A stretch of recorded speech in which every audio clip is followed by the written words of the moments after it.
Students class 10th में हमने acid और बेस के बारे में पढ़ लिया और बेस के टाइप्स पढ़ लिए। हमने ये देखा कि बेस OH आयन रिलीज़ करते हैं और एसिड H आयन रिलीज़ करते हैं। तो ऐसे बेसिस जो पानी में घुल जाएं उन्हें अल्कली बोलते हैं। तो आज का जो हमारा टॉपिक रहेगा वो रहेगा सोल्ट के ऊपर। तो ये सोल्ट क्या चीज़ है, ये सोल्ट बनते कैसे हैं। सबसे पहले बच्चों, ये सोल्ट जिस रिएक्शन से बनते हैं उसका नाम है न्यूट्रलाइजेशन रिएक्शन। ठीक है, न्यूट्रलाइजेशन रिएक्शन। न्यूट्रलाइजेशन रिएक्शन में क्या होता है कि जब एक एसिड किसी बेस से रिएक्ट करता है तो सोल्ट बनता है। तो इसकी डेफिनेशन क्या होगी, इसकी डेफिनेशन होगी when acid react with base. जब एक एसिड रिएक्ट करेगा किसके साथ, बेस के साथ, तो क्या मिलेगा, it gives salt and water. Salt and water, तो हमें मिलेगा सॉल्ट मिलेगा और वाटर मिलेगा। तो ये स्टूडेंट हमने आज का टॉपिक पढ़ना है। अब ये जो अगर हम एक एग्ज़ाम्पल की बात करें, एक सिंपल एग्ज़ाम्पल की बात करें, तो हमने एक एसिड लिया, एसिड ले लिया कोई भी HCl हाइड्रोक्लोरिक एसिड, बेस ले लिया NaOH।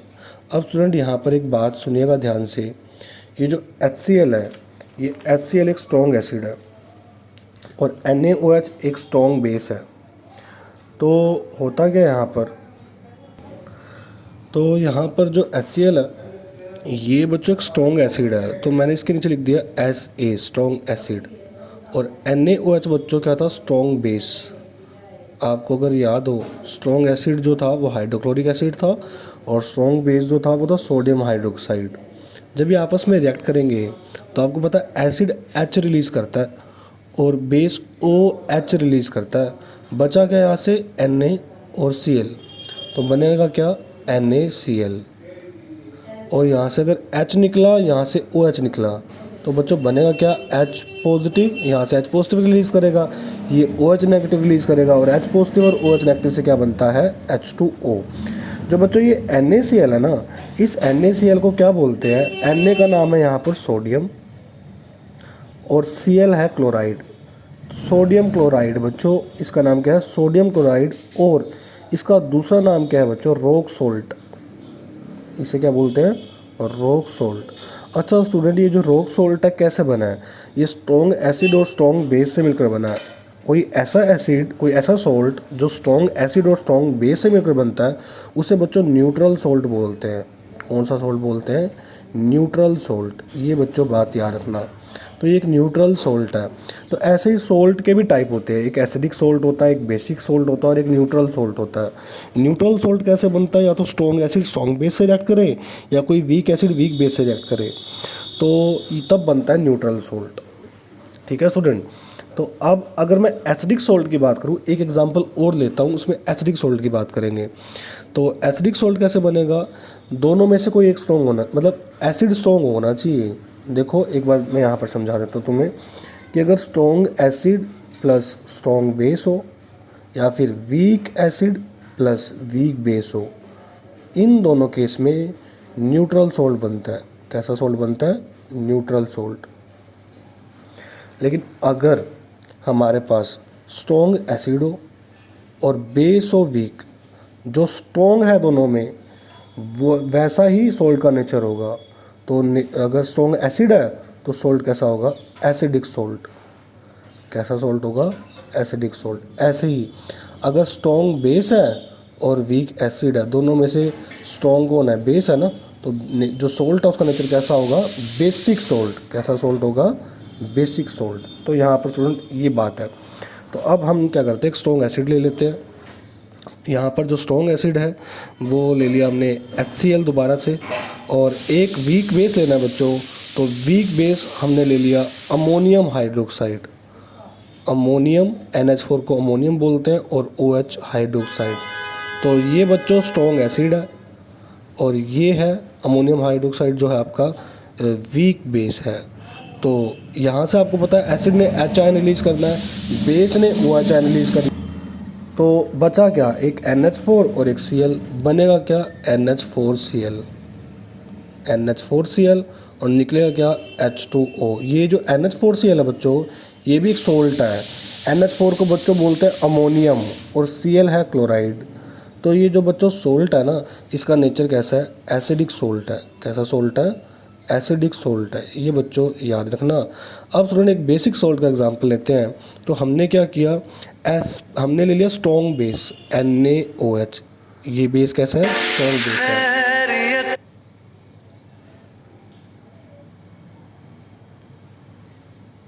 तो स्ट्रॉन्ग बेस है NaOH, और जो वीक एसिड ले लिया बच्चों, कार्बोनिक एसिड ले लिया मैंने H2CO3। अगर आपको याद हो, ये ले लिया हमने वीक एसिड। पिछले लेक्चर में strong base, weak acid, strong acid सब के बारे में बताया गया है। तो यहाँ पर स्टूडेंट देखो क्या होगा क्या, इसने OH रिलीज़ करना है, यहाँ से OH निकलेगा, यहाँ से H निकलेगा, लेकिन एक ही H निकलेगा, क्योंकि ये जो है ये कम एक्सटेंट में H रिलीज़ करता है। तो अगर यहाँ से H निकाला, यहाँ से OH निकाला, तो H2O निकल गया। बचा क्या, एक तो Na बचा यहाँ से, एक यहाँ से H बच गया और एक CO3। तो बना क्या NaHCO3। यहाँ से एक H निकला और OH, H और OH निकला तो क्या बन गया H2O। ये NaHCO3 को क्या बोलते हैं, Na को बोलते हैं बच्चों सोडियम, H को बोलते हैं हाइड्रोजन और CO3 को बोलते हैं कार्बोनेट। तो इसका नाम क्या है, सोडियम हाइड्रोजन कार्बोनेट। अच्छा बच्चों, अब आपको पता है ये जो सॉल्ट बना है इसमें बेस कैसा है, स्ट्रॉन्ग बेस है। तो इसका नेचर कैसा होगा, ये बच्चों बेसिक सॉल्ट होगा। कैसा सॉल्ट होगा, बेसिक सॉल्ट होगा, जिसका नाम है बेकिंग सोडा भी बोलते हैं, बेकिंग पाउडर भी बोलते हैं इसे, या बेकिंग सोडा। तो ये तीन इसके नाम है, sodium hydrogen carbonate, baking soda और एक बेसिक सॉल्ट है। तो स्टूडेंट चलो, आपको अगर ये चीज़ें समझ में आई तो बहुत अच्छा है, लेकिन आप एक डेफिनेशन ज़रूर याद रखिएगा, न्यूट्रलाइजेशन रिएक्शन, जिसमें एसिड बेस से रिएक्ट करता है तो सॉल्ट वाटर बनता है। तो ये सबसे ईजीएस्ट एग्जांपल है। HCl लो, NaOH लो, यहाँ से HN निकालो और यहाँ से OH, वाटर बाहर हो जाएगा और NaCl बन जाएगा। ये था बच्चों किस तरीके से सॉल्ट आपके पास रहेंगे। अब स्टूडेंट हम बात करते हैं एसिड और बेस जो है ये इनकी केमिकल प्रॉपर्टी की, ठीक है। तो एसिड जो है हमने देखा एसिड बेस से रिएक्ट करता है, बेस एसिड से रिएक्ट करता है। तो अब हम आगे बढ़ते हैं, आगे क्या है, reaction of acid with metal. ये हम पढ़ क्या रहे हैं अब, chemical property of acid, chemical property of acid. तो रिएक्शन विद मेटल, सबसे पहले एसिड जो है वो किससे रिएक्ट करेगा बच्चों, मेटल के साथ। तो यहाँ पर कोई भी मेटल ले लो, हमने मेटल ले लिया जिंक। जिंक एक मेटल है। जब ये एसिड से रिएक्ट करेगा, कोई भी एसिड ले लिया हमने, HCl हाइड्रोक्लोरिक एसिड, तो आपको पता है एसिड क्या रिलीज़ करता है, H पॉजिटिव आयन रिलीज़ करता है। तो बनेगा क्या, ZnCl का जो फॉर्मूला है वैलेंसी से बनेगा। जिंक की वैलेंसी 2 होती है, Cl की 1 होती है, तो फॉर्मूला रहेगा ZnCl2। कौन सी गैस निकलेगी, हाइड्रोजन गैस। जब भी मेटल एसिड से रिएक्ट करता है तो कौन सी गैस निकलती है, हाइड्रोजन गैस। यहाँ पर हाइड्रोजन 2 है, क्लोरीन 2 है, तो यहाँ 2 से मल्टीप्लाई करके इसको बैलेंस कर दीजिएगा। तो ये कौन सी गैस निकली, हाइड्रोजन गैस। ये हाइड्रोजन गैस जो है बबल प्रोड्यूस करती है, फायर को भी कैच करती है। तो जब भी एसिड रिएक्ट करेगा मेटल या मेटल एसिड के साथ रिएक्ट करेगा तो सोल्ट बनेगा। ये सोल्ट है बच्चों, एक तो बना सोल्ट और दूसरी क्या रिलीज़ हुई, हाइड्रोजन गैस। ये बच्चों आपको याद रखना है।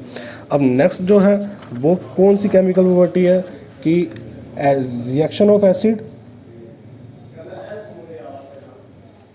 Reaction of acid with metal carbonate, with metal carbonate. अब ये बच्चों मेटल कार्बोनेट, मेटल कौन सा होगा, कार्बोनेट को तो आपको पता ही है, कार्बोनेट को बोलते हैं CO3 से लिखते हैं। अब मेटल कौन सा होगा, सोडियम होगा। तो यहाँ पर सोडियम कार्बोनेट का फॉर्मूला क्या ले लिया, Na2CO3। ये मेटल कार्बोनेट है। जब ये मेटल कार्बोनेट बच्चों एसिड से रिएक्ट करेगा, एसिड कौन सा ले लिया, HCl। अब आपको पता है एसिड से क्या रिलीज होगा, HN रिलीज होगा।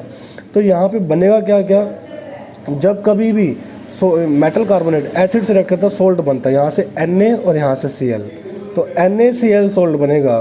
कार्बोनेट से कौन सी गैस निकलती है, कार्बोनेट से कार्बन डाइऑक्साइड गैस निकलेगी। यहाँ से क्या और बचा यहाँ पर, कार्बोनेट से तो कार्बन डाइऑक्साइड गैस निकल गई, NaCl हमारे पास बन गया, और क्या रिलीज होगा, और बच्चों बनेगा H2O। और क्या बनेगा, H2O। यहाँ पर देखिए, यहाँ पर हमारे पास Na 2 है, तो 2 से मल्टीप्लाई कर दिया, Cl भी 2 हो गए, तो यहाँ भी 2 से मल्टीप्लाई करना पड़ेगा ताकि Cl 2 हो जाए। हाइड्रोजन 2 है, यहाँ भी हाइड्रोजन 2 है। यहाँ 3 ऑक्सीजन है, 2 ऑक्सीजन कार्बन डाइऑक्साइड में है, 1 ऑक्सीजन वाटर के अंदर है। तो इस तरीके से हमने इसको बैलेंस करा। क्या, जब कभी भी मेटल कार्बोनेट एसिड से रिएक्ट करेगा क्या बनेगा, सोल्ट, कार्बन डाइऑक्साइड, और क्या रिलीज होगा, वाटर।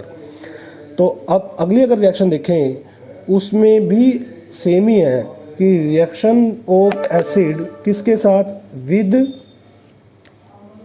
मेटल हाइड्रोजन कार्बोनेट, किसके साथ, मेटल हाइड्रोजन कार्बोनेट। यहाँ पर स्टूडेंट मेटल हाइड्रोजन कार्बोनेट लेना है तो ले लिया NaHCO3, ये है मेटल हाइड्रोजन कार्बोनेट। एसिड से रिएक्ट कराना है तो दोबारा से हमने ले लिया HCl। अब यहाँ पर Na और Cl दोनों N बना देंगे सोल्ट, H 2 है और 1 ऑक्सीजन यहाँ से मिलेगा, क्या रिलीज़ हो गया, H2O। कार्बोनेट से कार्बन डाइऑक्साइड गैस रिलीज़ होगी। तो यहाँ पर इसको बैलेंस करने की ज़रूरत नहीं है, ये रिएक्शन पहले से ही बैलेंस है, जो प्रोडक्ट ऊपर थे वही प्रोडक्ट सेम नीचे हैं। तो हम देखते हैं कि जब भी मेटल कार्बोनेट और मेटल हाइड्रोजन कार्बोनेट एसिड से रिएक्ट करता है तो कौन सी गैस रिलीज़ होती है, कार्बन डाइऑक्साइड गैस। दोनों केस में कौन सी गैस रिलीज़ होती है, कार्बन डाइऑक्साइड गैस। ये जो कार्बन डाइऑक्साइड गैस है ना बच्चों, ये क्या करती है, ये लाइम वाटर को मिल्की कर देती है। लाइम वाटर किसे बोलते हैं बच्चों, कैल्शियम हाइड्रोक्साइड को, स्लेक लाइम को क्या बोलते हैं, लाइम वाटर। तो ये जो लाइम वाटर है, जब ये लाइम वाटर में कार्बन डाइऑक्साइड गैस पास की जाए तो ये लाइम वाटर को मिल्की कर देती है। मिल्की कैसे कर देती है कि जब कैल्शियम हाइड्रोक्साइड ये जो लिक्विड फॉर्म में है, जब इसमें कार्बन, जब ये आपने इसका नाम स्लेक लाइम भी याद है, जब इसको दीवारों पर इस चूने ये जो वाइट आपकी वॉल पुट्टी होती है जब ये की जाती है तो कार्बन डाइऑक्साइड इस पर अटैक करती है और क्या बन जाता है, कैल्शियम कार्बोनेट, जो कि एक मार्बल है, ठीक है, और मार्बल शाइन करता है। यहाँ पर कैल्शियम कार्बोनेट और कुछ अमाउंट में क्या रिलीज़ होगा, वाटर।